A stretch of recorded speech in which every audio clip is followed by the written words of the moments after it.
कोई भगवा पहने अपनी टोली के साथ घर घर जा रहा है, तो कोई शंख फूंकते और दंडवत प्रणाम करते हुए बीच सड़क पे घूम रहा है। मध्य प्रदेश, राजस्थान और छत्तीसगढ़ के विधानसभा चुनाव प्रचार के दौरान यह नजारा आपको हर कहीं देखने को मिल सकता है।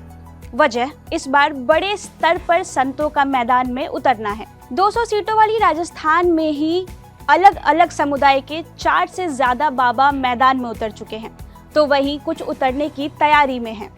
मध्य प्रदेश और छत्तीसगढ़ की बात करें तो यहाँ भी कई संत मठ छोड़ चुनावी रण में कूद चुके हैं। इनमें सबसे ज्यादा चर्चा में बुधनी सीट से लड़ने वाले मिर्ची बाबा और रायपुर सीट से लड़ने वाले महंत रामसुंदर दास की है। भारत में संतों की कथा कोई नई नहीं है। मंडल कमंडल की लड़ाई के बाद भारी संख्या में संतों की सियासत में एंट्री हुई। हालांकि यह पहला चुनाव है जब इतनी बड़ी तादाद में संत विधानसभा चुनाव लड़ रहे हैं। इस स्टोरी में विधानसभा चुनाव में संतों की सत्ता कथा को विस्तार से जानते हैं।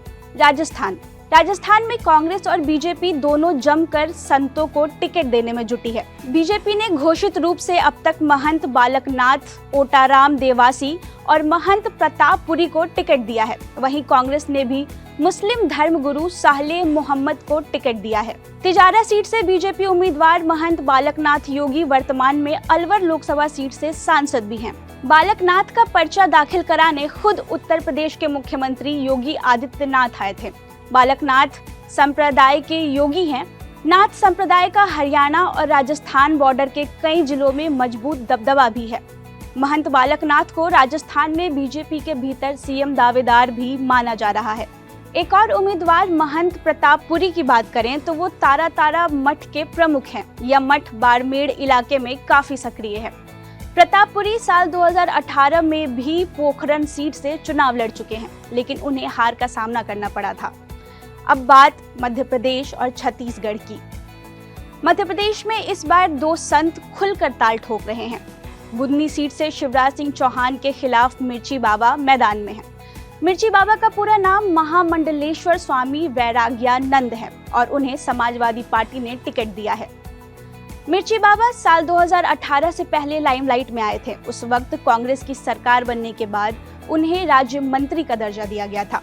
साल 2019 में मिर्ची बाबा ने भोपाल सीट से दिग्विजय सिंह के चुनाव हारने पर जल समाधि लेने की घोषणा की थी। हालांकि साल 2020 में कांग्रेस की सरकार जाने के साथ ही बाबा के बुरे दिन शुरू हो गए। उन पर एक महिला ने रेप का आरोप भी लगाया था, जिसकी वजह से उन्हें 13 महीने जेल में रहना पड़ा। हालांकि कोर्ट ने बाद में उन्हें इस मामले में बरी कर दिया था। बाबा ने इसके बाद से ही मुख्यमंत्री शिवराज सिंह चौहान को निशाने पर लेना शुरू कर दिया। अब इस चुनाव में बुधनी सीट से कांग्रेस ने टिकट नहीं दिया तो बाबा अखिलेश से मिलने लखनऊ चले गए। यहाँ टिकट पर बात फाइनल हुई तो बाबा ने समाजवादी पार्टी में शामिल होने का फैसला ले लिया। मिर्ची बाबा की तरह ही रीवा सीट पर सबके महाराज नाम से मशहूर सुशील सत्य महाराज मैदान में हैं। वे साल 2018 में भी इसी सीट से चुनाव लड़ चुके हैं।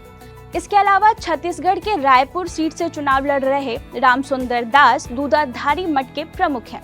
रामसुंदर दास गौसेवा बोर्ड के चेयरमैन भी हैं और छत्तीसगढ़ सरकार में उन्हें राज्य मंत्री का दर्जा मिला हुआ है।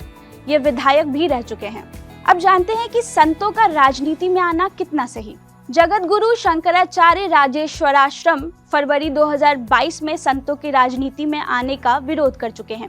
एक इंटरव्यू में उन्होंने कहा था कि संतों को भगवा उतारकर ही राजनीति में आना चाहिए। उन्होंने कहा था कि धर्म राजनीति को कंट्रोल करता था, लेकिन अब धर्मगुरु खुद सहभागी हो गए हैं। उन्होंने इसी इंटरव्यू में कहा था कि संत के राजनीतिक कुर्सी पर बैठ जाने से रामराज्य नहीं आने वाला है। संघ प्रमुख मोहन भागवत भी संतों की राजनीति में आने का विरोध कर चुके हैं। साल 2017 में हरिद्वार के साधु स्वाध्याय संगम सम्मेलन में उन्होंने कहा था कि संत राजनीति से दूर रहें। वे किसी पार्टी से जोड़ने की बजाय लोगों को एक साथ जोड़ें।